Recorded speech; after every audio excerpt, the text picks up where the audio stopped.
This is just a sample of the audiobook. To get the complete audiobook, access the link posted in the first comment. Jason and I have gone through more than one season in our marriage where our finances were in the gutter and we were stuck.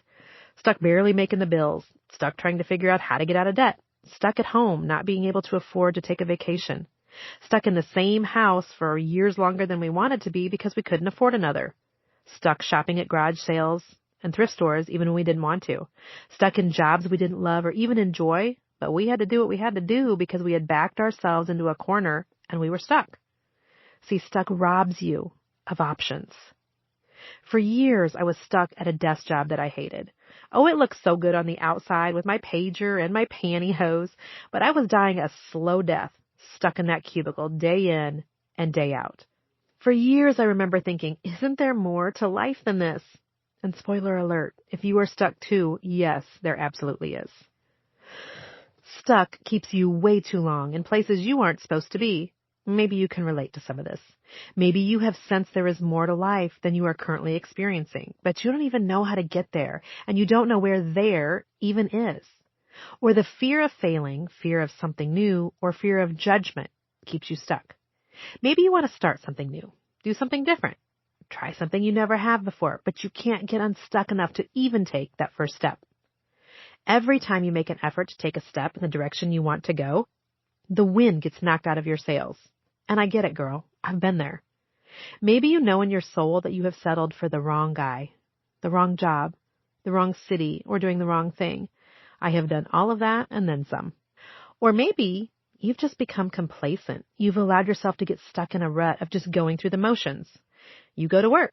You come home. You do the dishes. You watch the TV. Then you pass out in bed. And you rinse and repeat day after day until finally you retire and die. And it's no wonder you feel like you're slowly dying on the inside. Your soul is craving so much more. You were never meant for that. Because complacency is a form of being stuck. And being stuck kills. It kills dreams and confidence and relationships and progress. Being stuck kills businesses and opportunities, and it will always keep you smaller than you were meant to be. We live in a world where we have more options than ever before. People can communicate and work from anywhere in the world because of cell phones and technology. I can go online right now and have toilet paper delivered to my house in the next 2 hours.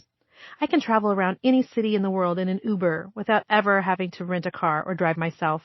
I can hire someone to do my personal grocery shopping and bring it into my kitchen in the same afternoon. We have information at our fingertips 24/7 and options like we've never had before. What a wonderful time to be alive, right? But even with more options than ever before, we are also stuck with fear more than ever before. Years ago, I became fascinated with the online space. I loved social media, and I found that it allowed me to let my freak flag fly a little bit, while also allowing me the ability to delete comments and edit my thoughts, which to an introvert feels super safe. At the time, I was running a decorative painting business that was local to my Kansas City area only, but I was tired of managing people locally and recognized that if I got into this internet thing, I could teach people nationwide how to paint. So I hired a business coach to help me pivot into running my business online and show me how to get from point A to point B as quickly as possible. So one afternoon, I was on a call with my business coach, Sandy Krakowski. Sandy was what my kids refer to as Facebook famous. So I expected to discuss a new Facebook ad strategy with her, or how I should set up some sexy marketing funnel. But instead, Sandy told me that she'd been praying about our coaching call and felt like she was supposed to ask me a question.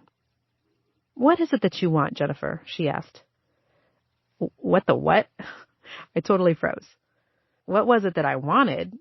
No one had ever asked me that before. Sure, I'd been asked what I wanted for dinner or what I wanted for Christmas, but this was a much deeper, bigger question. This was a what do you want out of life type of question. And I, embarrassingly enough, had no idea. I was 40-ish when this happened. I know it sounds morbid, but for all practical purposes, I knew I was roughly halfway to my life being over. How could I not know what I wanted from life? The truth was, I don't think anyone had ever asked me. And the other more important truth was, I had never asked myself. The question, what is it that you want, sounded to me like a what kind of life are you dreaming of type of question. And up to that point, I, perhaps like you, had spent my entire life in many stages and modes that did not include room for dreaming. Up to that point, I had been in a get a degree mode, get married mode, get a good job mode, in survival mode.